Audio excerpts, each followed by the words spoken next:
नमस्कार बंधुओं। आज से करीबन 3 साढ़े 3 साल पहले मध्य प्रदेश से एक भाई जी हमारे यहाँ उपचार के लिए आए थे और उनके शरीर में जो है कि भयंकर तरीके से वात दोष का प्रकोप हुआ था और उनके पेट में भी जो है कि भयंकर तरीके से वात दोष का प्रकोप हुआ था। उनका पेट पूरी तरह से अकड़ गया था, पूरी तरह से सख्त बन गया था और पेट में वात दोष के प्रकोप होने के कारण उनको भयंकर कॉन्स्टिपेशन की भी समस्या हो गई थी।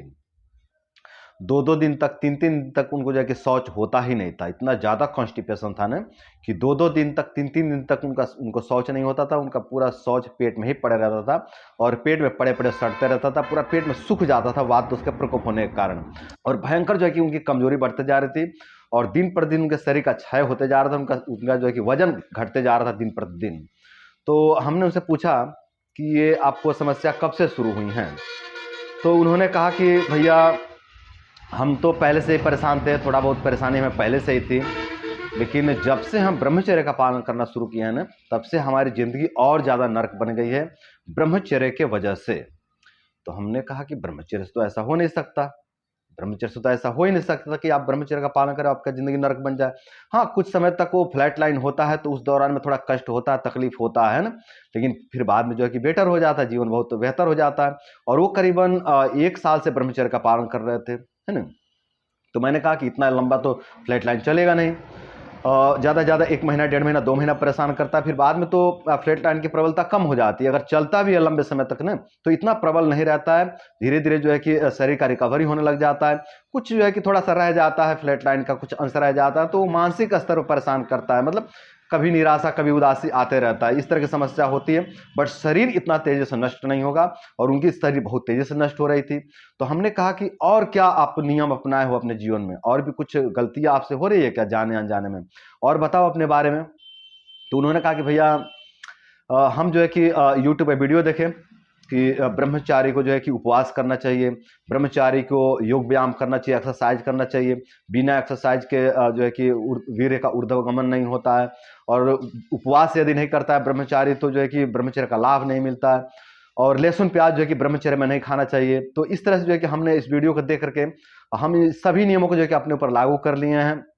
हम लहसुन प्याज नहीं खाते हैं, हम मिर्च मसाला बहुत कम खाते हैं, हम तेल बहुत कम खाते हैं, बहुत कम वाला जो कि बहुत कम तेल वाला खाना खाते हैं और हम भरपूर मात्रा में योग एक्सरसाइज करते हैं, भरपूर मात्रा में व्यायाम भी करते हैं।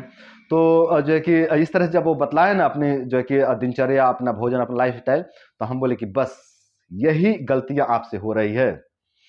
आपके ब्रह्मचर्य में कोई त्रुटि नहीं है, आपका ब्रह्मचर्य बिल्कुल सही है और आपको ब्रह्मचर्य से 1% भी आपको क्षति नहीं हुआ है। आपको जो क्षति हुआ है, आपको जो आपका जीवन जो नरक बना हुआ है ना, वो आपके खान पान के कारण, आपके इस लाइफ स्टाइल के कारण जो है कि आपको कष्ट हो रहे हैं या फिर आपका वजन घट रहा है। आपने लहसुन प्याज बिल्कुल त्याग कर दिया, लहसुन प्याज का आप बिल्कुल तेल खाना ही बंद कर दिए हो और भरपूर मात्रा में योग एक्सरसाइज कर रहे हो, जिसके कारण आपके शरीर में भयंकर तरीके से वात दोष का प्रकोप हुआ है और इस वात प्रकोप के कारण जो कि आपको कॉन्स्टिपेशन हुई है और या फिर जो भी समस्याएं उत्पन्न हुए हैं, ये सभी इस खान पान के कारण जो कि उत्पन्न हुए हैं। तो जो है कि हमने उनका चिकित्सा शुरू किया, हमने उनको द्राक्षाशो दिया, आंपा अर्क दिया और जो है कि हमने उनके खाने में प्याज का मात्रा बढ़ा दिया। हमने कहा कि खाना खाते समय आप जो है कि प्याज काट काट करके जो है खाएं, कच्चा प्याज काट करके खाएं और हमने उनके खाने में लहसुन का भी जो है कि ऐड किया, लहसुन वाला खाना खिलाना, मतलब जो उन्होंने लहसुन प्याज का जो त्याग कर दिया था ना, वो हमने उनको खाने में जोड़ दिया और थोड़ा एक्स्ट्रा ही जोड़ा और उनके खाने में हम एक्स्ट्रा तेल डाल करके जो है कि देते थे। मतलब जो उनका खाना बनता था ना, उसमें हम एक्स्ट्रा तेल डलवा देते थे ताकि उनके शरीर को स्निग्धता मिले, उनके शरीर को चिकनाई मिले और जो शरीर में वात दोष का प्रकोप हुआ है उसका शमन हो सके। और हमने उनको घी खिलाना शुरू किया। जब भी वो सब्जी भात या फिर सब्जी रोटी या फिर दाल भात जब खाते थे ना, तो हम उनको दाल में या फिर सब्जी में जो है कि घी डाल के खिलाते थे। 15-15 20-20 ml हम घी डालना शुरू किए उनके खाने में और जो है कि हल्का फुल्का योग देना शुरू किए। ज़्यादा हमने योग व्यायाम उनको नहीं करवाया, हल्का फुल्का योग व्यायाम दिया और हमने कहा कि आप पूरे शरीर में जो है कि अच्छे से तेल मालिश करेंगे। पूरे शरीर में अच्छे से सरसों का तेल से हमने मालिश करने के लिए बोला। और इस तरह से हमने चिकित्सा चलाया उनका करीबन 9-10 दिन तक, है ना। और 9-10 दिन में जो है कि 50 से 60% जो है कि बेहतर रिजल्ट देखने को मिला। जो उनके शरीर में भयंकर तरीके से वात दोष का प्रकोप हुआ था ना, उसका शमन होने लग गया। और जो 2-2 दिन तक 3-3 दिन तक लैट्रिन नहीं निकलता था, वो उनकी समस्या खत्म होने लग गई। प्रतिदिन लैट्रिन होने लग गया इस मात्र जो है कि 9-10 दिन की चिकित्सा से।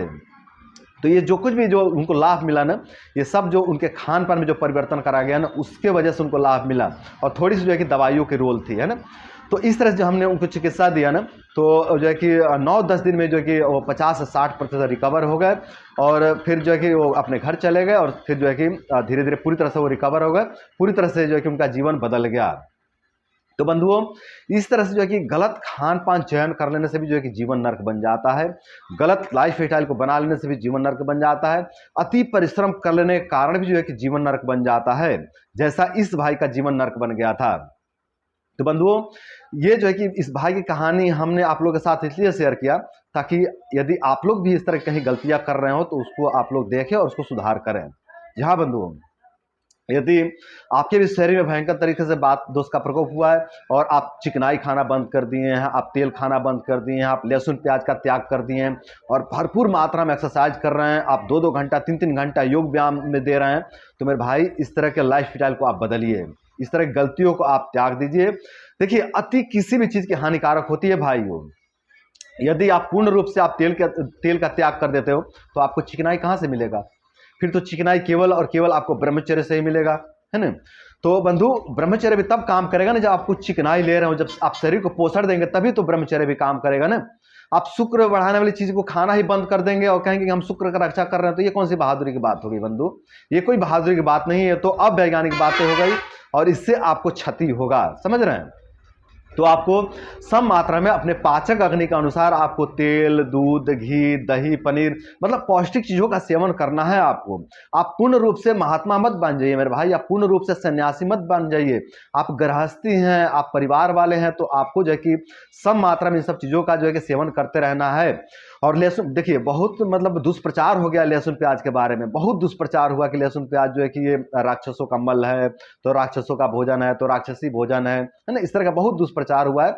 लेकिन मेरे भाई, ये जो लहसुन प्याज है ना, ये औषधि है। ये जो खाने में शामिल हुआ है ना, जो हम लोग खाने में शामिल किया गया है, ये कोई अनपढ़ों का काम नहीं है, ये वैज्ञानिकों ने शामिल किया है, ये प्राचीन ऋषि महर्षियों ने अपने भोजन में शामिल किया है।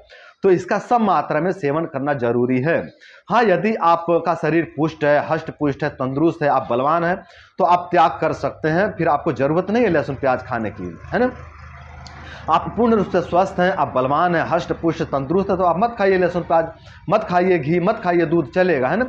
लेकिन यदि आपका शरीर सामान्य है या फिर सामान्य से कम है, आपका शरीर क्षय हो गया है, छीड़ हो गया है अति परिश्रम के कारण या फिर शुक्रनाश के कारण या फिर किसी भी कारण से आपका शरीर का बहुत ज़्यादा क्षय हो गया है, बहुत ज़्यादा छीड़ हो गया है, तो आपको सम मात्रा में जो है कि दूध, घी और इस तरह का तेल, मसाला, लहसुन प्याज का सेवन जरूर करना चाहिए, जरूर करना चाहिए। इससे आपके शरीर का पोषण होता है। आयुर्वेद में प्याज को भी रसायन कहा गया है, लहसुन को भी रसायन कहा गया है। तो ये सब रसायन है, ये बलवर्धक, शुक्रवर्धक, टॉनिक्स हैं, ये जो है कि रसायन औषधि हैं। तो इसका सम मात्रा में सेवन करना बहुत जरूरी है। यदि आप कमजोर हैं, यदि आप गृहस्थी हैं, यदि आप बहुत परिश्रम करते हैं, बहुत शारीरिक श्रम करते हैं और आपकी क्षमताएं थोड़ी कम हैं, तो आप सम मात्रा में लहसुन प्याज जरूर खाएं, इसका त्याग आप न करें। फिर भी आप कमजोर हैं और आप अध्यात्म में जाना चाहते हो, आप जो है कि पूरी तरह से त्याग कर देना चाहते हो, तो बंधु यह निर्णय आपका होगा। मैं कोई जोर जबरदस्ती नहीं करूंगा। यदि आप छोड़ना चाहते हो तो छोड़ सकते हो, यदि आप आध्यात्मिक बनना चाहते हो तो बन सकते हो।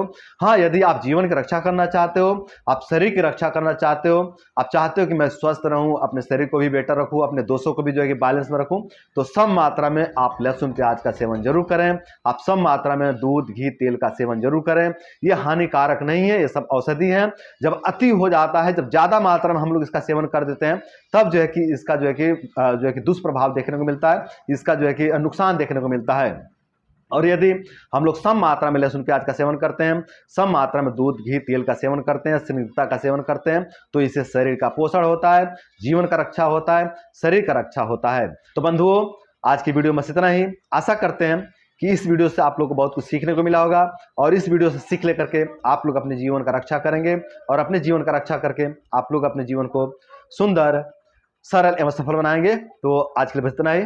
नमस्कार।